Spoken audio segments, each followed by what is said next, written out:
Let us solve for the reaction of our restrained beam. So, meron tayong restrained beam dito. So, fixed at both ends. Tapos, yung beam natin, sinusuportahan niya yung varying load natin having an intensity of 12 kilonewton per meter. So, yung goal natin dito is to solve for the reactions at support A and support C. So, meron tayo dito na upward reaction. Yun yung RA natin. And meron tayo dito na moment natin sa A. That is our MA. Another upward reaction, yung sa C natin. And moment at C. So, solve natin yung mga values niyan using TME. So, same lang tayo ng applications using TME. We just need to consider 3 points along our elastic curve. So, yung beam natin, possibly, it will deflect this way. So, at a certain distance, di mo na yun magde-deflect. Tapos, pababa. Pataas siya. Tapos, bigla siyang mag-zero dito. Kasi nga, fixed siya. So, we need to consider 3 points along this elastic curve para magamit natin yung TME. Kaso, upon considering for these 3 points, you need to take note na kailangan magka-level sila. So, meaning to say, or in other words, para mapadali yung buhay natin, kasi gagamitin lang natin is yung simplified equation natin. So, mag-consider ka ng mga points natin sa mga support. So, for this one, since meron tayong fixing application lang siya nung last problem natin, so we will have an imaginary span. So, magkakaroon tayo ng imaginary span at support A. So, for this one, so let's have an imaginary span here. So, nandito yung point D natin, sabihin natin. So, we have an imaginary span.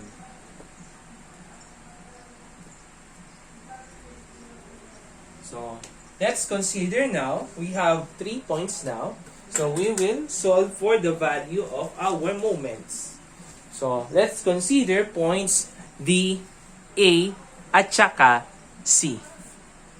Considering these 3 points, so we have D, A, C. So we will have MD L1 plus 2MA L1 plus L2 plus MCL2 plus the 3 moment factor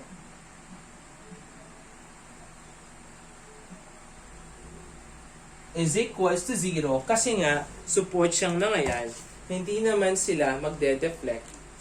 So, yung mangyayari niyan is yung value ng MD natin is equals to 0 since imaginary nga. Yung value ng MA natin that is unknown, the value of your MC that is unknown, the value of your L1 is equals to 0, and yung L2 naman natin that is equal to 5 meter. So for this one, yung first that is 0, ano pa? Etong part natin dito that is 0. So yung isosolve na lang natin yan is yung 3 moment factor natin dun sa second segment. So, let's solve for that. So, para ma-solve natin yan, apply na lang natin yung mga formulas natin. So, for this one, so gagawin lang naman natin dyan is, we will consider a strip. So, let's consider a strip kasi nga yung mga formulas natin na general, concentrated yung mga yun. So, let's consider a strip here. So, pag na-consider tayo ng strip, meron yan na thickness na dx, tapos meron yan na height na y. So, from varying, magiging concentrated load dyan na P. So, yung value ng P natin, that is equal to yung area ng strip natin, that is y, multiplied by dx. So, that is y dx. So, let's solve for the value of your y in terms of x. So, by similar triangles, we have y over x is equals to 12 all over yung base natin sa big triangle na 3. So, the value of your y is 4x. So, lagay lang natin, we have 0 plus 2ma. Yung value ng L1 natin is 0 plus L2, which is equal to 5, plus mc multiplied by 5, plus 0, plus. So, apply lang natin. The value of your p is y dx. Or, na-simplify na natin yan, which is equal to 4x dx. So, gamitin lang natin yung formula natin. Since left segment yan, yung consider natin is right. So, mangyayari niyan, yung x natin dito, always take note ha, kapag nag-aano ka ng value ng x mo na origin, always dito, kung saan yung zero intensity natin. So, doon ka lagi mag-reference ng value ng x natin.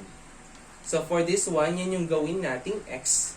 Therefore, yung formula natin for the concentrated load sa pagkuha ng 3-moment factor, so that is equal to, so meron tayo dito na P.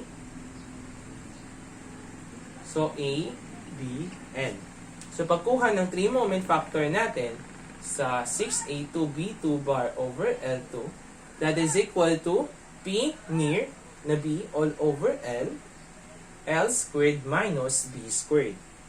So for this, yung magsisilbing B natin, that is equal to 3 minus X. So yung B natin dito is equal to 3 minus X. So yung P natin dito, P is equals to 4x dx. Yung B natin is equal siya sa 3 minus x all over yung L natin. So, yung L natin is yung buo, which is equal to 5. 5 squared minus 3 minus x quantity squared. And since naka-dx tayo dito, so nandito yung dx natin, mag-apply tayo ng integral. So, integrate natin yan. So, yung value ng lower limit natin is kung saan nag-start yung x natin. So, for this one, nag-start yung x natin at 0. Kasi nag-start yung at 0. Diba? So, nag-start yung value load natin dito sa B at x is equals to 0. Tapos, natapos siya at x is equals to 3.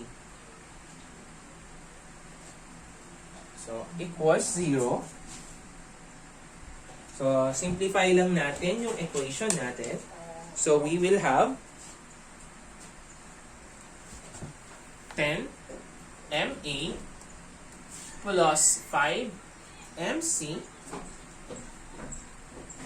plus etong value ng integral natin, which is equal to 80.28 is equals to 0. So, ayusin lang natin, no? 10MA plus 5MC is equals to negative 80.28. That is our equation number 1. So, next naman is we will going to consider another 3 points. Kasi meron pa tayong unknown na MC. So, for this one, since meron tayong fixed na naman dito sa dulo, so let's consider another imaginary span. So, sabihin natin that is span E. So, yung co-consider natin dito ha, mga support lang. So, we will consider A, C, E. Let's consider points A, C, E. So, that is MA, L1 plus 2MC, L1 plus L2 plus MEL2 plus yung mga 3 moment factor natin is equals to 0. So, hinahanap nga natin yung value ng MA natin. Wala tayong value ng MC natin. Pero yung value ng ME natin, that is equal to 0 kasi nga, imaginary. The value of your L1, that is equal to 5 meter. And the value of your L2, that is equal to 0. So, for this one, no, wala tayong value ng MEL2 natin. And also, no, nagkabaliktad naman dito, wala naman tayong value ng 6A2 B2 bar all over L2. Kasi nga, imaginary nga yung span natin sa CE. So, kasi yung first span natin, that is AC. So, eto makukuha natin sa span AC.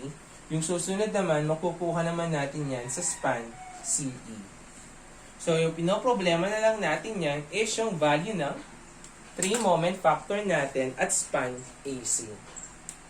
So, dito naman, no, eto lang naman yung gagamitin natin. Kaso, yung magsisilbing reference naman natin for this one is yung sa bandang right naman.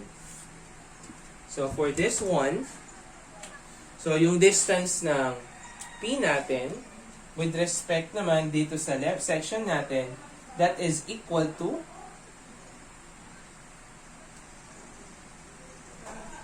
that is equal to 2 plus x.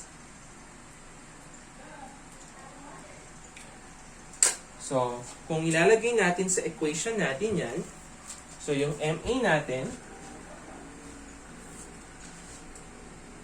so MA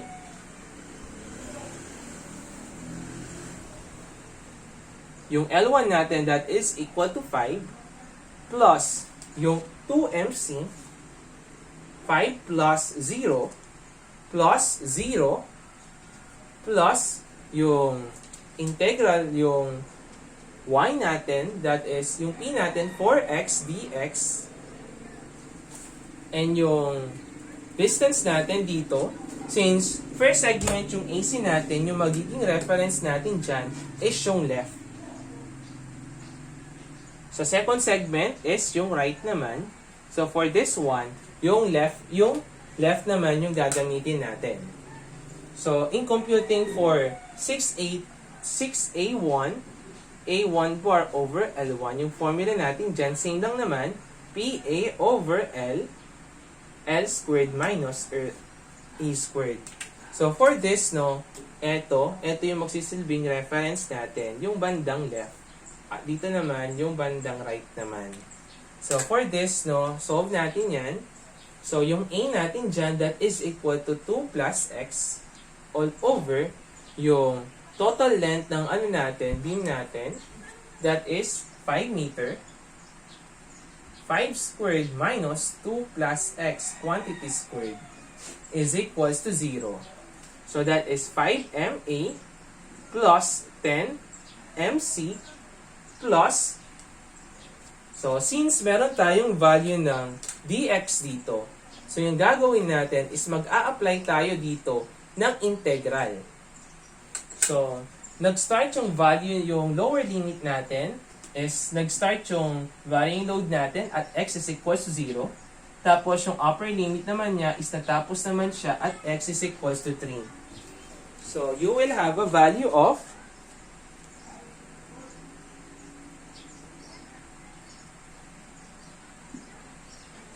108.72 is equals to 0. So, 5MA plus 10MC is equals negative 108.72. So, that will become your equation number 2. So, equate lang natin 1 and 2. So, you can now, using mode 5.1, you can now solve for the value of your MA and the value of your MC, which are equal to negative 3.456 kilonewton meter and negative 9.144 kilonewton meter. Since negative yan, therefore, magko-concave downward yung beam natin dyan. Same with MC, concave downward. So, kung titingnan natin, no, tama lang naman yung values, yung rotation ng moments natin. Kasi gagawin naman natin dito sa MA. So, fix dito sa kabila. So, magro-rotate siya ng counterclockwise. So, magko-concave downward yung beam natin. How about dun sa MC naman natin? So, we have negative. So, mangyayari is clockwise. So, gagawin niya is i-concave downward niya yung beam natin. So, using yung mga moment natin, makukuha natin yung value ng mga reactions natin. So, let's take summation moment at A. Summation moment at A is equals to 0. So, let's say na counterclockwise is positive. So, you will have the value of your RC multiplied by 5 plus yung MA natin na 3.456 minus yung MC natin na 9.144 minus 1/2 of 12 times 3 multiplied by, so meron tayo dito yung kabuuan niya is 5 minus natin yung 1/3 of 1, 1/3 of 3, so 5 minus 1 is equals to 0.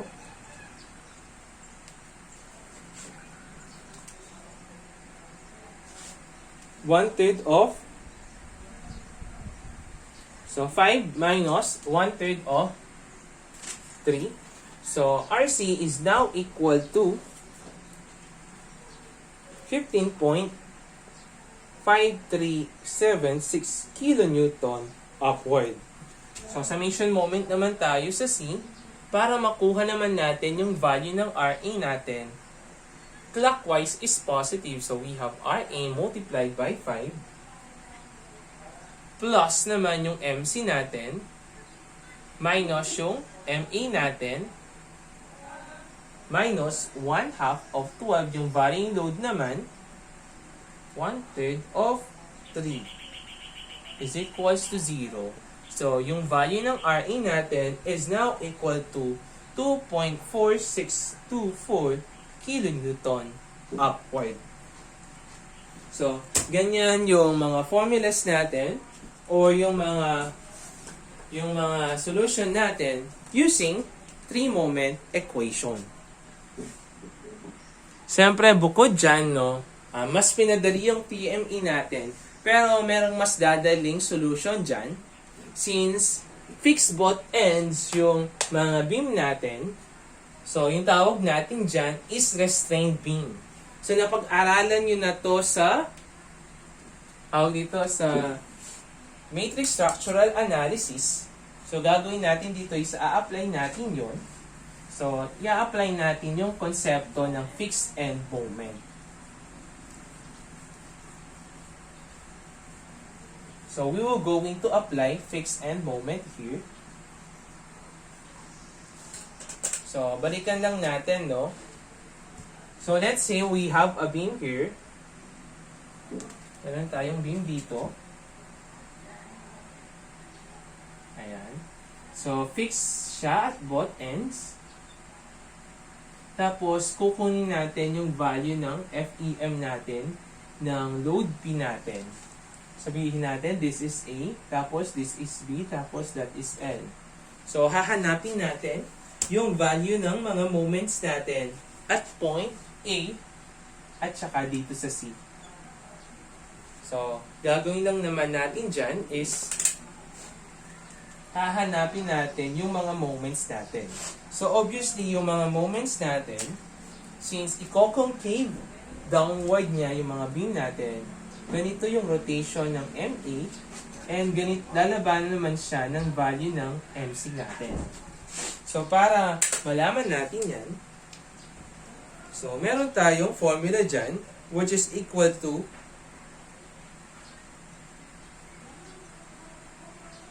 so, that is equal to yung MA natin, yung FEM at A is equal to the value of your MA, which is equal to negative P A B squared over L squared. So, yung sa ano naman, sa FEM naman natin, sa point C, or yung moment at C natin, that is negative P. So, yung reference natin is right naman. So, B, magkakabaliktad lang siya, A squared all over L squared. So, apply natin yan. Kaso nga, yung varying load natin, hindi siya concentrated. So, gagawin natin siyang concentrated by applying strips. So, hanapin natin yung value ng MA natin. That is negative. So, ano yung value ng P natin? That is 4x dx. So, how about, ano yung value ng A naman natin? So, yung A natin is equal to 2 plus x. So, how about yung value ng B natin? That is 3 minus x quantity squared all over yung L squared natin, which is equal to 5 squared. Since meron tayong dx on this part, meron tayong dx dyan, so, i-apply natin yung integral calculus. So, nag-start yung x natin, yung varying load natin at x is equals to 0. Tapos, nag-stop siya at x is equals to 3.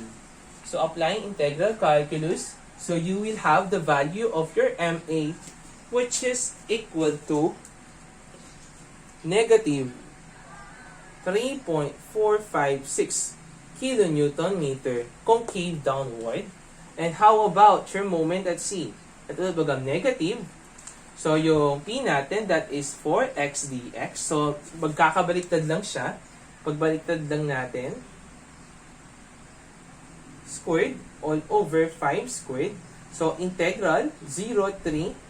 So, yung value ng moment natin at C, that is equal to negative 9.144 kilonewton meter. So, ganun lang yung shortcut natin involving sa mga restrained beams natin.